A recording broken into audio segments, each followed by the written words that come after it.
Управата за јавни приходи потсетува дека на 16 април истекоа законските рокови за плаќање на разликите по годишните даночни биланси за 2025 година и ги повикува обврзниците кои се уште не извршиле уплата тоа да го сторат без одлагање.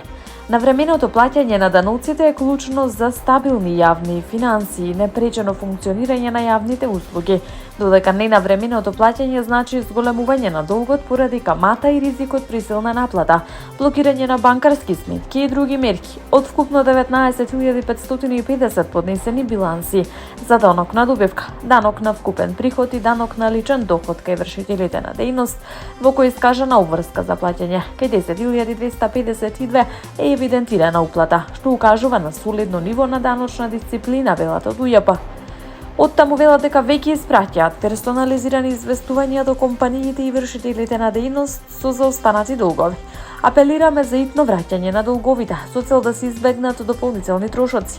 Во спротивно ќе следува присилна наплата со дополнителни давачки како еднократна такса и банкарски трошоци кои го зголемуваат вкупниот долг и ќе влијаат врз тековното работење, се наведува во соопштението. УЈП потсетува дека обврските може да се подмират и преку уплата од трето лице, како и преку пребивање со даночно побарување на обврзникот, а на располагање и можност за плаќање на рати согласно законските обврски. Министерството за здравство информира дека прави максимални напори за обезбедување на потребната терапија за пациентите со ретки болести, дека тие непречено и во континуитет ја примаат потребната терапија, вклучувајќи го и лекот за туберозна склероза сиролимус.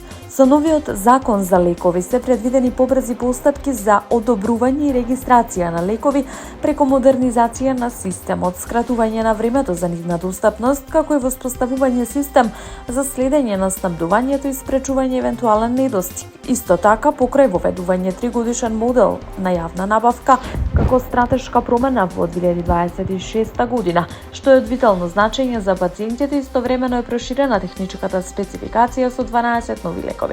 Со оваа нова јавна набавка државата ја презема обврската за обезбедување 72 лека, што представува значајно зголемување на бројот на опфатени лекови во споредба со претходните години, со што директно се зголемува и бројот на пациенти што добиваат бесплатна и современа терапија преку програмата на Министерството за здравство за лекување ретки болести, пишува во соопштението од Министерството. Во текот на изминатото деноноќие на целата територија на државата, полициските службеници лишиле од слобода 14 возачи за безобзирно управување возила. Од МВР информираат дека од нив 8 не управувале возило без возачка дозвола, по 2 биле под дејство на алкохол и со многу поголема брзина од дозволената, по 1 со активна забрана и во спротивна насока. 4 возачи во Скопје, 2 во Гостивар, по 1 во Тетово и Битола возеле без возачка дозвола. По 1 возач во Тетово и Куманово управувале возило со брзина многу поголема од дозволеното. По 1 возач во Тетово и Струмица возеле под дејство на алкохол, додека 1 возач во Ресен возел со активна забрана и 1 возач во Велес возел во спротивна насока. Оттаму додаваат дека по целосно документирање на случаите ќе бидат поднесени соодветни кривични пријави.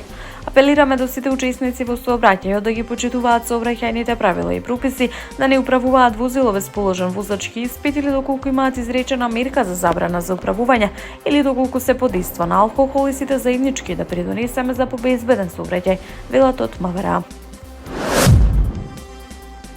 Председателката на Европската комисија Урсула фон дер Лајен повика на брзи реформи во Унгарија по изборната победа на опозицијата, велејќи дека напредокот е клучен за ослободувањето на милиардите замрзнати средства од Европската унија.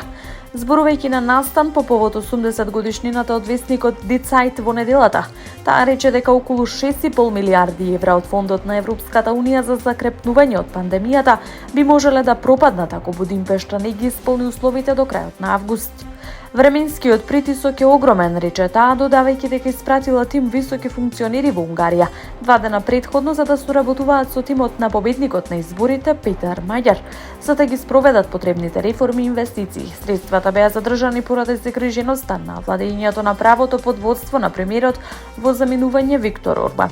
На прашањето дали Брисел требало да заземе построг став, фон дер Лајен рече дека Европската унија била исклучително строга, замрзнувајќи вкупно 17 милиарди евра дефицит за кој рече дека влијал врз конкурентноста на Унгарија и на резултатот од изборите.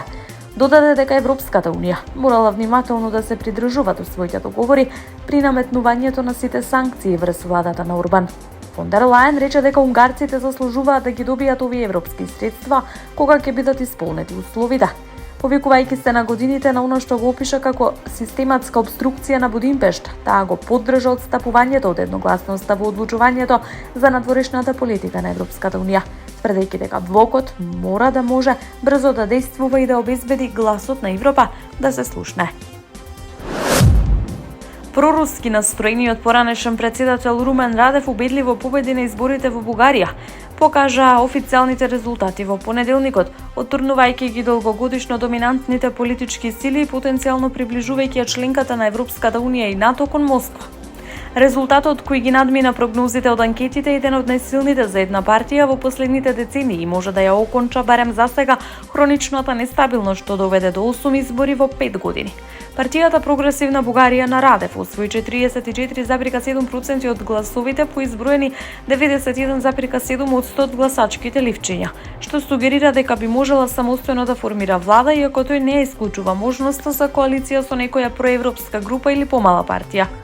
Резултатот ја стави Прогресивна Бугарија далеку пред проевропската коалиција Продолжуваме промената Демократска Бугарија, која освои 13,2%. Ова е победа на надежта над недовербата, победа на слободата над стравот. Иако сакате, победа на моралот, изјави Радев на пресконференција.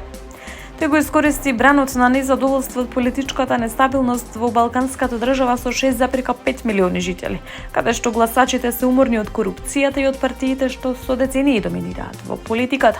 Кампањата на Радев предизвика споредби со унгарскиот премиер Виктор Орбан кога зборуваше за подобрување на односите со Москва и обновување на слободниот проток на руска нафта и газ кон Европа.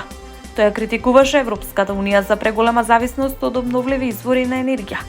Аналитичарите не очекуваат да се обиде да го поништи воведувањето на еврото, ниту да ја блокира пошироката помош на Европската унија за Украина.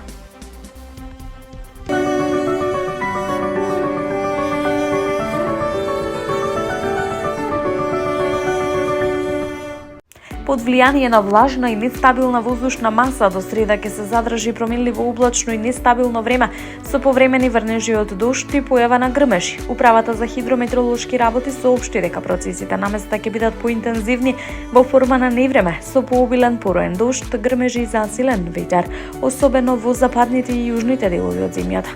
Утринската температура ќе биде во опаѓање, ќе дува северен ветер кој во четврток ќе биде засилен, повремено силен, информира Управата за хидрометеоролошки работи. Во Скопје до среда времето ќе биде променливо облачно и нестабилно со повремен дожд и услови за појава на грмежи. Во делови од котлината ќе има услови за појава на невреме, ќе дува ветер од северен правец.